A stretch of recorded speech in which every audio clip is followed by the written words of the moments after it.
That clip right there is exactly how I felt yesterday as the players and the owners met up for almost 16 hours of negotiations, and I was on the computer, I was on my phone refreshing every single second because they said it was a deadline, and it got players anxious. Even Bryce Harper was tweeting that he might be going to Japan if the players actually get locked out and games will be canceled. But apparently the deadline was just a scare tactic. It was moved to today, 5 p.m. Eastern Standard Time. Again, I don't know if that's going to be moved again. If they have good talks, they're just going to keep moving it because realistically, games do not have to get canceled. But I'm going to go ahead and recap everything that happened yesterday. I'm going to go down the timeline from when players started tweeting after what owners said, all the way down to, hey, we actually have some progress and baseball could be back in the next few hours. So make sure you guys subscribe, turn on those bells, because the next video, I have a really good feeling, is just going to be baseball's back. So again, the first deadline passed. The second one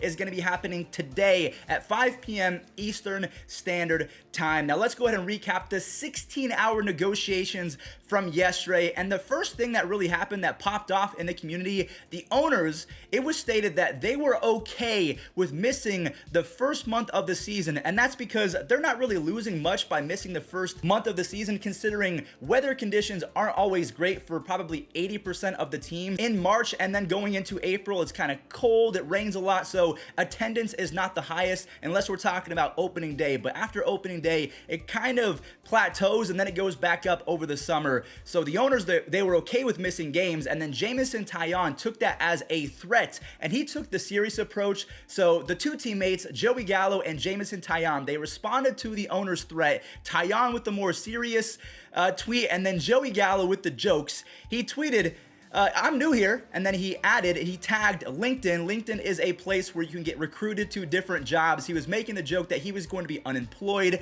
and my favorite part about this is he made jokes, he took some shots at himself. His skills were listed as striking out, hitting into the shift, and then dressing weird. I don't really understand where dressing weird comes into play. And also, I just want to notate this as well because I might forget later. The shift was actually talked about in the 16-hour negotiations from yesterday. They're not going to ban the shift, but the possibility of limiting or restricting the shift was brought up. So Joey Gallo, he might hit 375 in 2022 if they end up restricting the shift. And to me, that would be great. Do not ban the shift, but at least try to limit it as best as possible, because line drives in the gap should be base hits in my opinion. Now, let's go ahead and break down the two different offers that were presented from Major League Baseball and the owners to the Players Association. And I just want to reiterate this. Take this with a grain of salt because it is not official. These are reports. These are essentially rumors. And again, it is not official just yet. Offer A.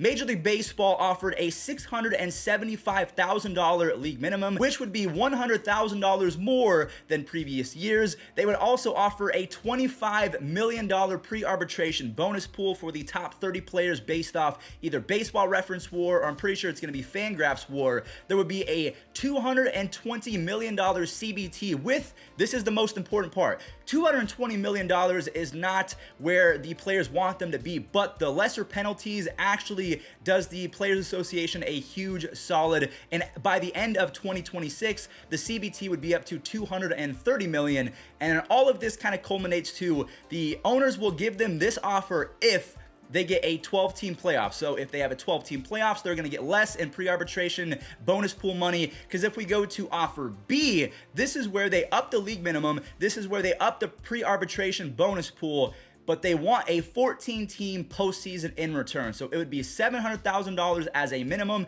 $40 million in a pre-arbitration bonus pool. The CBT is still in the works. I believe it would be the exact same as offer A. The only difference really, aside from league minimum and pre-arbitration pool, and this is the defining factor maybe of the entire lockout at the moment, how many teams will be in the postseason? Offer A, you're getting less money in a pre-arbitration bonus pool and a lesser league minimum, but you get your wish of only 12 teams in the playoffs, and you keep competitive integrity. Offer B, players will get more money, both in league minimum and the pre-arbitration pool, but you have to sacrifice the competitive integrity, as people are saying it, and I'm not mocking that by any measure. I'm just simply stating what the baseball community on Twitter is saying. They do not like a 14-team playoffs, and especially Jack Peterson. His tweet went viral because he believes that by a 14-team playoffs, just go ahead and make 7-inning games, ensure that everyone feels welcomed and that everyone gets a participation trophy, because 14 teams in the playoffs would essentially mean that 50% of Major League Baseball would be in the playoffs. So let's go ahead and say that a 12-team format is the actual approach, and the players take offer A. They're willing to sacrifice a few monies, but let's go ahead and break down how the 12-team format would be. And it doesn't sound all that great because, as Buster Only stated, a 12-team format would look like this.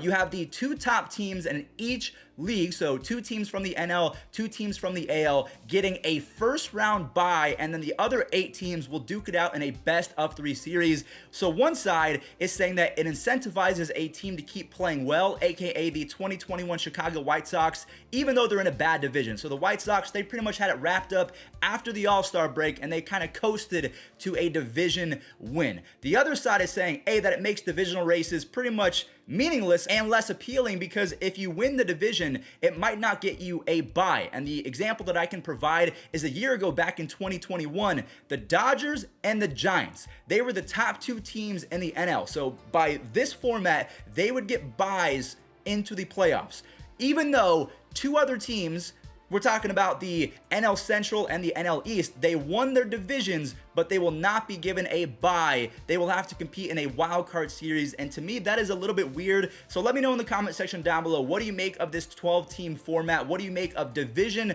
winners having to play in a wild card series if they are not one of the 2 top teams in their respective league, talking about American League and National League? So that is pretty much a quick summation of everything that happened yesterday. The owners, they gave a straight up threat to the players. Jamison Taillon, he took it and he was serious about it. Joey Gallo, Bryce Harper, and others, they were making jokes and trying to make light of it, which I appreciated, because yesterday it was gloomy. I thought baseball was for sure going to get canceled. But then Robert Manfred, he came out and said that they're working at it. They were walking back and forth, back and forth. They probably got in 35,000 steps between Robert Manfred and Dan Halem and all of the other guys that were in the meetings, and their Apple Watches are probably low on battery right now from tracking all of their energy. So a quick little update on what the perception of Derek Jeter leaving the Marlins. We have Justin Turner of the Dodgers basically inferring that he believes Jeter was ousted and ran out because of the losing culture in Miami, that the team was going to be fine with not spending any money. That was his assumption, and he confirmed that he has not talked to Derek Jeter. He was just reading between the lines. But then the Marlins press denied this, and they have stated that they are willing to spend money, and hopefully we shall see soon,